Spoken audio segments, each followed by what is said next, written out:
Olá pessoal, meu nome é Américo Amorim, eu sou doutor em Educação pela Johns Hopkins e hoje a gente vai estar aqui com os nossos amigos da Agenda Edu para conversar com vocês sobre a gestão escolar com base em evidências científicas. Nosso objetivo é entender como fortalecer o aprendizado das crianças e deixar as famílias cada vez mais satisfeitas e felizes com o trabalho da escola. Vamos lá? As melhores instituições de ensino do mundo fazem uma gestão baseada em evidências. Como é que isso acontece na prática? É um processo de melhoria contínua através de 3 momentos. Num primeiro momento, a gente identifica um problema que a nossa escola pode ter ou uma oportunidade de melhorar. A partir desse problema, a gente vai para o ambiente e procura soluções que sejam mais eficazes na solução daquele desafio que a gente está enfrentando. E o terceiro momento é quando a gente vai implementar essa solução e acompanhar os resultados ao longo do tempo. Então, identificação do problema, pesquisa e seleção de uma solução adequada, implementação e monitoramento. Essas são as 3 fases da gestão com base em evidências e agora a gente vai detalhar e discutir sobre cada uma delas. A primeira etapa do processo de gestão com base em evidências é a identificação de um problema ou de uma oportunidade de melhoria. Essa identificação ela pode acontecer através de várias formas. A gente pode olhar para o mundo que está fora da escola, olhar para o mundo dentro da nossa escola, para as nossas famílias, e agora a gente vai ver um pouco onde pesquisar pontos de melhoria ou oportunidades para resolver problemas que a gente já esteja enfrentando. Quando a gente vai olhar o ambiente externo, a gente vê vários indicadores de mudanças no mundo e no mundo da educação que podem afetar o nosso negócio. Por exemplo, um desses é a tendência para a automação dos trabalhos, a robotização, que vai aí gerar uma série de novas oportunidades de trabalho e também vai extinguir várias profissões que existem hoje. Então, a nossa escola está preparada para esse novo cenário em que as nossas crianças hoje, que têm 4, 5, 6, 7, 10 anos, daqui a 10 anos vão estar enfrentando um mercado de trabalho com profissões totalmente diferentes das que existem hoje. Isso poderia ser uma oportunidade para a nossa escola melhorar? Ou a gente já está fazendo uma educação bem inovadora e voltada para essas habilidades do século XXI? Então, o ambiente externo pode nos ajudar com inputs para a melhoria das nossas práticas e das nossas estratégias pedagógicas. Eu trouxe também outros problemas para provocar um pouco o pensamento de vocês. Então, por exemplo, já existem estudos aqui no Brasil que mostram que o principal problema das nossas instituições de ensino é a falta de motivação dos alunos para continuar estudando na escola. Então, muitos alunos, principalmente na rede pública, abandonam a escola ali no fim dos anos finais ou no ensino médio. E quando você pergunta a eles por que eles estão deixando a escola, eles vão dizer para você que eles não se motivam, que a escola não gera interesse para eles. E a gente sabe, pela ciência cognitiva do aprendizado, que sem interesse, sem motivação, não vai acontecer um aprendizado adequado. Então, a gente precisa trabalhar, talvez, questões dentro da nossa instituição para que as crianças fiquem cada vez mais motivadas para estudar, para aprender e para se esforçar nesse processo, que é um processo que requer esforço, capacidade de concentração e resiliência. Uma outra tendência que a gente tem são os nossos alunos aprendendo cada vez mais num ambiente fora da escola. Então, a gente tem uma pesquisa bem recente que mostrou que 80% das crianças e dos jovens já aprendem utilizando o YouTube. E, claro, que outras ferramentas também. Então, como é que a gente pode se posicionar num cenário que cada vez mais as crianças têm autonomia para aprender, para ir buscar o seu conhecimento? E a gente? E a escola? O que é que a escola deve fazer com isso? Será que as habilidades de letramento digital que estão sendo faladas poderiam ser trabalhadas pela nossa escola para que os nossos alunos saibam onde vão buscar esses conteúdos, quais são os conteúdos que são confiáveis, quais são os conteúdos que não são confiáveis, e aí sim eles possam aprender algo relevante para a vida deles? Mais um motivo aí para a gente pensar e mais uma forma de ver que o ambiente muda, a nossa instituição talvez precise mudar também. Quando a gente fica bem antenado com o ambiente externo à nossa escola, quando a gente presta atenção nos movimentos que estão acontecendo no mundo, aqui no Brasil, a gente percebe algumas nuances e alguns detalhes do que está acontecendo que podem nos afetar. Podem ser uma fonte de oportunidade ou pode ser uma fonte de um problema futuro que a gente possa evitar agora, neste momento. Um desses momentos aí, desses movimentos, é o Enem digital. Então imagine que daqui a 20 anos o Enem vai ser digital, como as provas parecidas com o Enem já são em vários países. O que é que isso implica para a nossa escola? Ter um Enem digital que eu possa fazer a qualquer momento. Então eu faço o agendamento, daqui a uma semana eu vou e faço o meu Enem, como já é assim nos Estados Unidos e na Europa. O que é que isso implica para a forma de ensinar os alunos a ler e a escrever? Se o Enem é digital e a gente vai ler e escrever no computador, será que a gente precisa se focar hoje tanto na escrita manual, na escrita cursiva?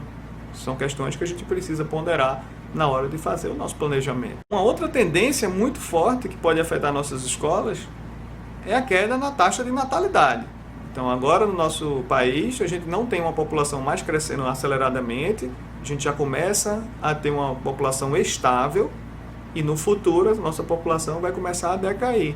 Ou seja, temos menos crianças nascendo todos os dias. Se a gente tem menos crianças nascendo, vamos ter menos crianças entrando nas nossas escolas. Como é que a nossa instituição vai se posicionar num mercado que vai ser cada vez mais agressivo na busca por essas crianças que vão ser um número cada vez menor dentro da educação básica brasileira? Então, como é que a gente pode se posicionar nesse cenário? Isso vai afetar as nossas escolas nos próximos 5, 10, 15 anos. E um último fator, que não é menos importante, é a questão da melhoria da escola pública. Se a gente for analisar os dados do SAEB, né, que é o Sistema de Monitoramento da Educação Básica, a gente vai ver que, ano após ano, as escolas públicas estão melhorando. Elas ainda estão muito longe da média das escolas privadas. Então, a gente ainda tem uma qualidade muito inferior, a gente ainda tem um aprendizado, infelizmente, muito ruim na maioria das crianças que estão nessas escolas. Mas quando a gente vai ver a curva de progresso, essa curva ela é crescente ano a ano. Então, as escolas públicas estão melhorando. Imagine que daqui a 10 anos, essas escolas continuaram melhorando e elas começam a ter um nível de aprendizado, de resultado, parecido com as escolas que hoje em dia são privadas e que atendem à classe C. Por que a família vai colocar a criança na escola privada se ela tem uma escola pública de qualidade, como é em vários países do mundo? Então, será que essa tendência afeta o nosso negócio, a nossa instituição de ensino nos próximos anos? Então, a gente viu que para identificar fontes de problemas e oportunidades de melhoria, a gente pode olhar para fora da nossa escola, né? Olhar o ambiente, olhar a nossa sociedade. Mas a gente também pode identificar oportunidades dentro da nossa escola. E para identificar oportunidades dentro da nossa instituição, a gente tem uma série de fontes de informações que podem nos ajudar a perceber coisas que podem ser mudadas para melhor. Por exemplo, a gente tem os indicadores financeiros da nossa empresa, né? A escola privada, ela geralmente é uma instituição de ensino que também é uma empresa. Então, se a gente está com inadimplência muito alta, se a gente não está conseguindo atrair uma base grande de alunos na entrada na nossa escola, talvez lá no comecinho da educação infantil, esses indicadores de desempenho financeiro são indicadores que a gente pode utilizar para identificar problemas e planejar formas de melhoria. Então, além desses indicadores financeiros, a gente também pode procurar diferenças no aprendizado. Quando a gente tem uma turma que está se desenvolvendo muito rapidamente, numa velocidade e numa qualidade muito melhor do que as outras, a gente tem uma situação que precisamos prestar atenção. A nossa escola deveria conseguir com que todas as crianças e todas as turmas se desenvolvessem bem. Então, se eu tenho alguém ou alguma turma que está se desenvolvendo muito mais, provavelmente aquela turma, aquela professora está fazendo algo diferente. Será que eu não poderia aproveitar aquilo para as outras turmas? Então, quando a gente tem diferenças de aprendizagem, a gente geralmente tem ou um problema ou uma oportunidade de melhoria na nossa mão. Uma outra coisa que a gente também pode olhar dentro da nossa escola é a variável do engajamento das famílias. Então, se a gente tem séries ou turmas com engajamento bem diferente, isso pode também indicar uma situação que merece uma investigação nossa. Então imagine que a gente no primeiro ano tem 2 turmas e que quando a gente chama para uma reunião de pais, a gente tem 70% de presença e em outras 2 turmas a gente tem 20% de presença. Essa diferença aí de 50% de presença não é normal. As nossas famílias são parecidas. A presença nas reuniões deveria ser parecida. E aí a gente pode buscar formas de identificar por que isso está acontecendo. A gente também pode ver isso em ferramentas online. Por exemplo, na ferramenta da Agenda Edu, se uma turma tem uma taxa de abertura das mensagens que a gente manda para os pais muito maior do que a outra, a gente pode ter aí uma situação que merece uma investigação aprofundada e depois, eventualmente, uma implementação de uma solução para ser equalizado aquela questão. Então, diferenças de engajamento das famílias também são fontes de informação para a gente identificar problemas ou oportunidades de melhoria. No nosso projeto Scriboplay, por exemplo, a gente tem aí uma série de jogos digitais que são utilizados dentro da escola e também pelas famílias em casa para fortalecer o aprendizado dos estudantes. Trabalham temas como linguagem, matemática, ciência, sociedade, logicamente dentro da nova roupagem da BNCC, aí para as crianças que vão de 3 a 8 anos. Esses jogos, então, eles não servem só para estimular a aprendizagem, né? Eles também são utilizados para coletar informações para a gestão da escola poder melhorar o processo de ensino para fortalecer o aprendizado de todas as crianças. Então eu trouxe alguns exemplos para vocês verem como as escolas que usam esse projeto usam essas informações analíticas para a identificação de problemas. Nesse gráfico, por exemplo, a gente tem aí como a escola está se desenvolvendo com crianças de 3 anos em cada um dos campos de experiências da BNCC. Então perceba que essa escola que tem aí a curva azul, quando a gente compara ela com as escolas que têm a curva vermelha, que são as outras escolas que usam o nosso projeto, né? Então essa é uma comparação da nossa escola com uma rede de escolas que adota aquele mesmo projeto. A gente vê que o aprendizado das crianças da nossa escola, no caso deste gráfico das crianças de 3 anos, está num nível bem interessante, né, em 3 dos 4 campos de experiência que foram aí avaliados pela ferramenta. Mas a gente também percebe que naquele campo de experiência corpo, gestos e movimentos, que envolve jogos de corpo e gestos, as nossas crianças estão num patamar um pouquinho abaixo da média das outras escolas. Poxa, se eu sou uma escola top, ou eu me posiciono como uma escola de alto nível, eu não posso ter um campo de experiência que eu estou abaixo das outras e que em todos os outros campos de experiência eu estou acima. Então, a gente talvez precise fazer um replanejamento pedagógico das ações que trabalham este campo de experiência para fortalecer o desenvolvimento das nossas crianças. Quando a gente foi conversar com o diretor dessa escola, né, para mostrar esse relatório, aí eu mostrei para ele também o gráfico com os dados das crianças de 4 anos. E aí foi uma coisa assustadora, porque a escola dele, que tinha um padrão top, né, ali com 3 anos, quando a gente chega no gráfico de 4 anos, a gente vê que existe um gap gigantesco entre os alunos dele e os alunos das outras escolas que usam o projeto Scriboplay. E esse gap, especificamente, ele acontece no campo de experiência escuta, fala, pensamento e imaginação. Ou seja, a escola dele, no geral, com 3 anos, é excelente. Com 4 anos, o aprendizado não está tão bom assim. Então, a gente vê que precisa ser identificado a causa desse problema, né? Por que existe aquela diferença tão grande naquele campo de experiência e uma diferença significativa também no outro campo de experiência. E para isso a gente usou uma nova evidência que foi a abertura dessas informações para cada uma das turmas. Então aí nesse gráfico a gente pode perceber que das 5 turmas que temos nessa escola, a gente tem uma turma que está num patamar bem pouquinho acima das outras escolas, e a gente tem várias turmas abaixo da média das outras escolas, sendo uma turma específica, essa turma verde, que é o infantil 4, esta turma verde, que é o infantil 4A, num patamar bem abaixo das outras escolas e inclusive é bem abaixo das outras turmas desta mesma escola.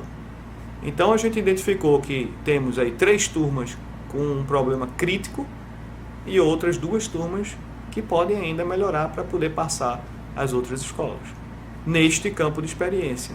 Então, este é um momento, talvez, de repensar as práticas que a gente está empreendendo com as crianças na área de linguagem de 4 anos.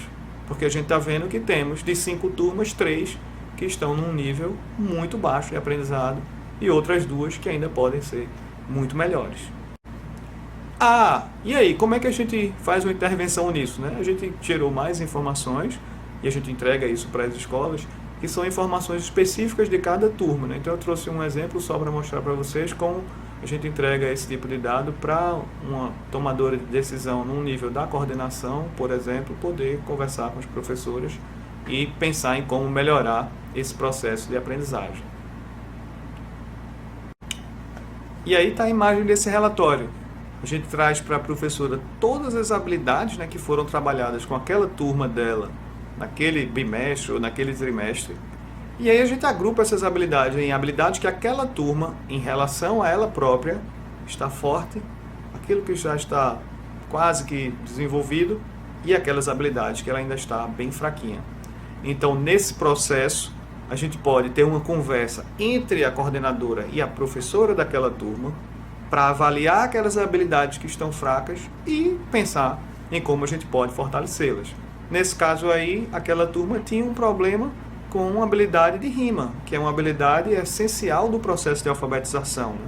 Eu posso estimular rimas de várias formas. Eu posso fazer brincadeiras orais, eu posso fazer brincadeiras no quadro e contando o nome das palavras, eu posso usar rimas, eu posso usar parlendas, eu posso usar brincadeiras tangíveis e posso usar os jogos também da Scribd que trabalham essa habilidade.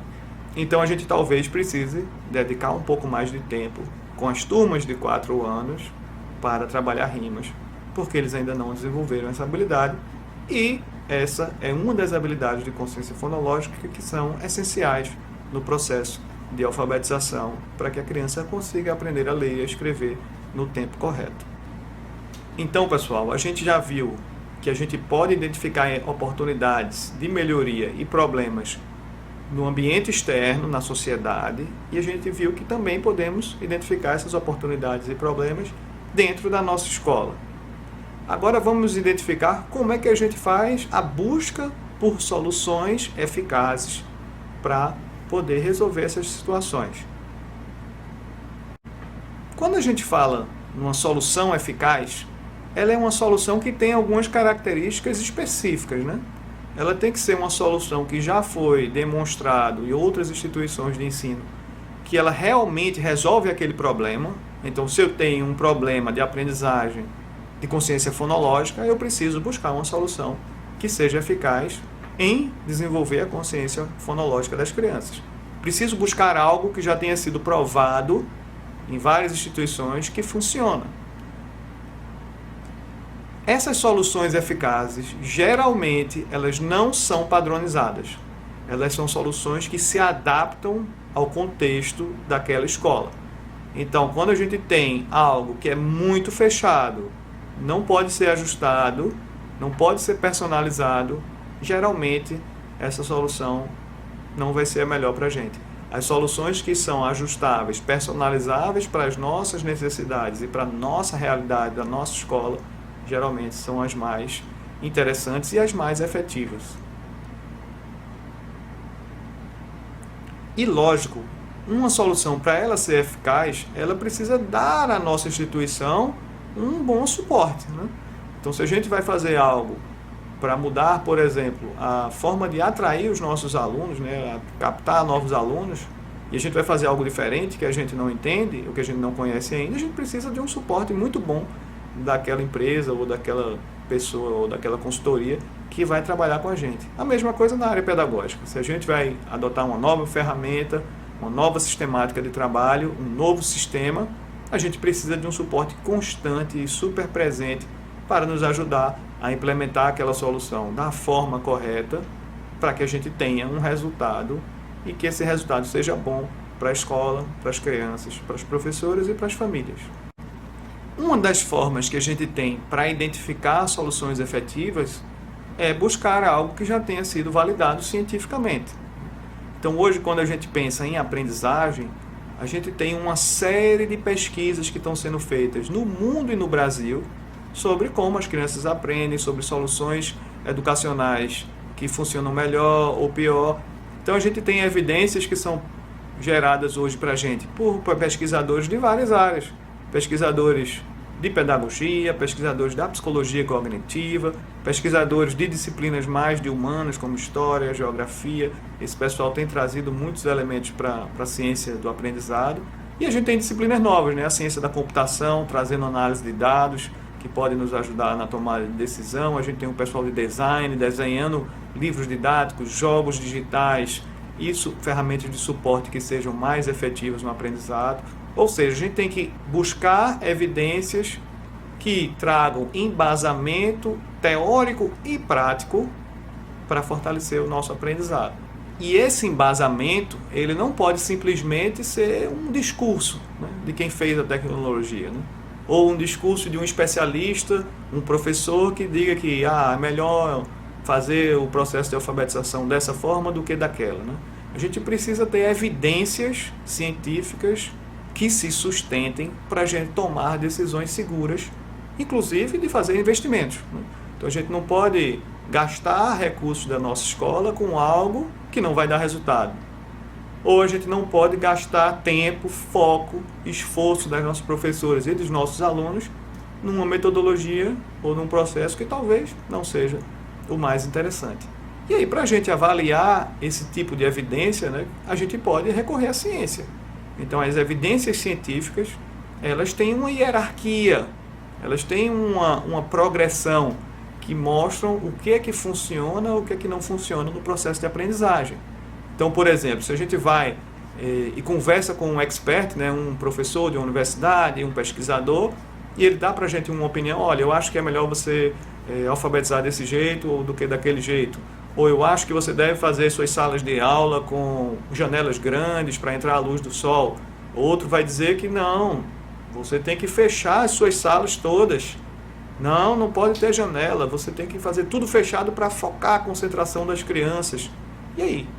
Como é que a gente decide, né? Se um expert diz uma coisa e o outro diz outra? A gente precisa de estudos que tenham testado as duas coisas, né? Então não adianta eu achar. O que adianta é a gente pegar uma sala de aula sem janelas, colocar os meninos lá dentro durante um ano, para eles estudarem dentro dessa sala, e depois a gente mede a aprendizagem deles. A mesma coisa a gente vai fazer com a outra forma. Eu coloco outra turma numa outra sala que tem janelas bem grandes, que tem entrada de luz do sol, e aí esses meninos vão passar o ano e vão ser avaliados no final do ano. Nesse caso específico, as evidências mostram que os experimentos que foram feitos desse tipo de questão lá nos Estados Unidos mostraram que quando a gente tem luz solar e janelas amplas, a gente tem um ganho bem significativo no aprendizado de português e de matemática, e superior a 10% em linguagem e 20% em matemática. Mas a certeza científica, ela só vem quando a gente faz uma série desses experimentos. Então, por exemplo, na questão de alfabetização, a gente tem uma série de pesquisadores que acreditam que é melhor utilizar uma abordagem fônica, outros imaginam que é melhor uma abordagem mais construtivista e que a criança vai construir o próprio aprendizado dela, que a gente não deve ensinar explicitamente as letras, ou não deve fazer atividades de rimas, nem de fonemas, enfim. E aí a gente teve já, fora do Brasil, em vários países, uma série de experimentos. Então a gente pegou uma escola, sorteou turmas, colocou uma turma para estudar de um jeito, outra turma para estudar do outro, comparou como é que essas turmas evoluíram. E esses experimentos foram feitos ao longo de vários anos, por vários cientistas diferentes, por várias metodologias.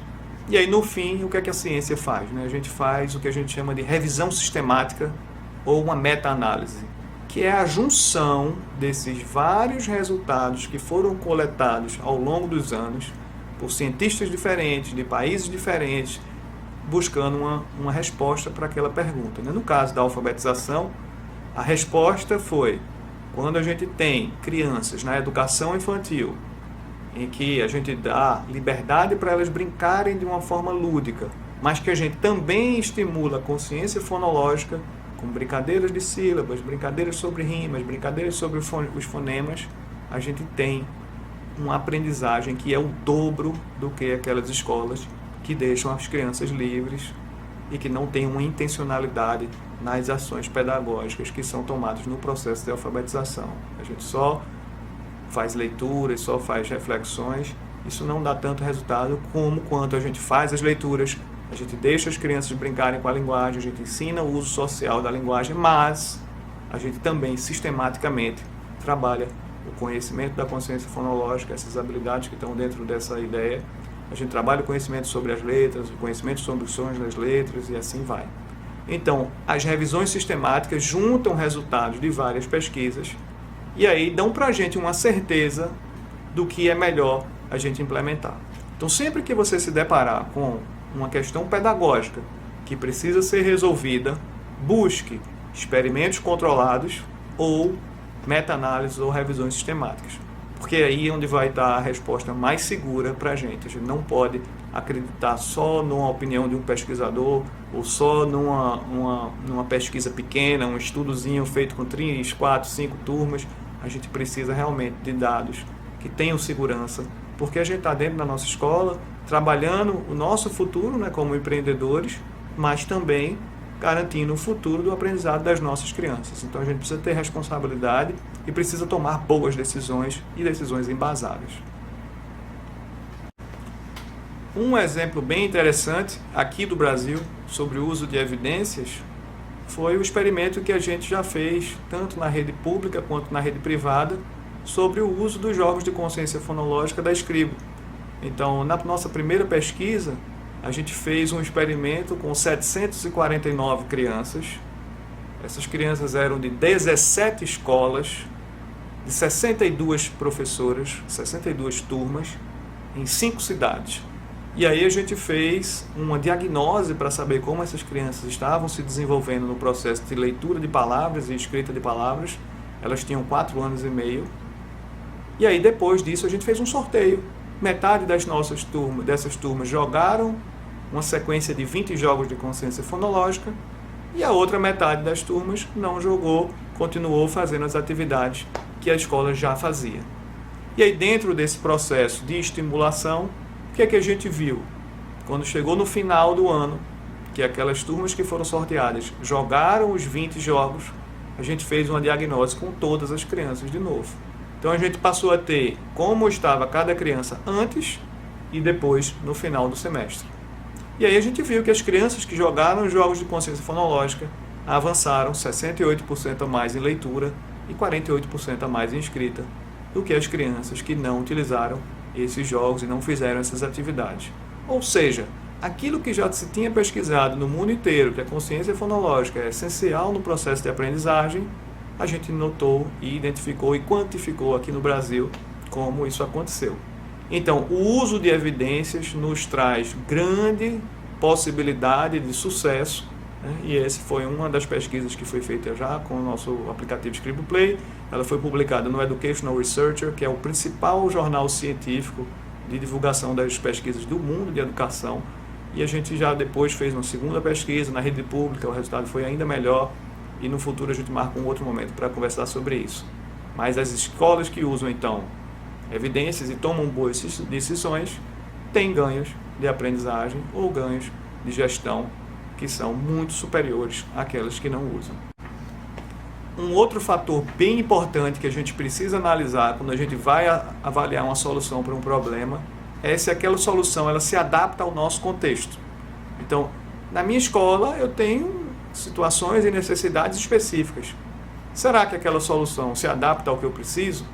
Então, essa solução está alinhada com a BNCC? Será que eu consigo fazer mudanças dentro daquela solução para atender às minhas necessidades pedagógicas? No projeto Scribo Play, por exemplo, a gente tem os nossos jogos, são todos personalizáveis. A própria professora pode entrar e editar um jogo nosso. Ou a gente pode construir junto com a escola uma sequência de jogos bem adaptados e bem alinhados com o planejamento de cada uma das turmas. Ou seja, a solução que está sendo implementada, aquele projeto, aquele produto, casa direitinho com a forma que a nossa escola trabalha, e assim a gente vai ter resultados melhores. Essa solução traz uma interface com as famílias? É algo que só a gente vai ficar dentro da escola, ou as famílias também vão perceber aquilo, vão acompanhar aquilo? As famílias vão poder utilizar aquilo em casa? Vai trazer um ganho para o processo de aprendizagem das crianças, mas também vai deixar as famílias mais felizes, mais engajadas com a escola? Então esse tipo de solução geralmente são as que trazem uma efetividade maior para as nossas escolas. E aí, claro que a gente também precisa avaliar como é o suporte dessa solução, né? Como é que a gente vai ser atendido? A gente vai ter um especialista que vai vir na nossa escola para resolver os problemas que vão acontecer? Toda implementação vai ter problema, né? A gente vai ter um suporte online, a gente vai ter um suporte in loco. Qual o custo desse suporte online? Qual o custo desse suporte pessoal? Como é que a gente pode se preparar para ter essa implementação e formar as pessoas da nossa equipe que vão utilizar esse projeto?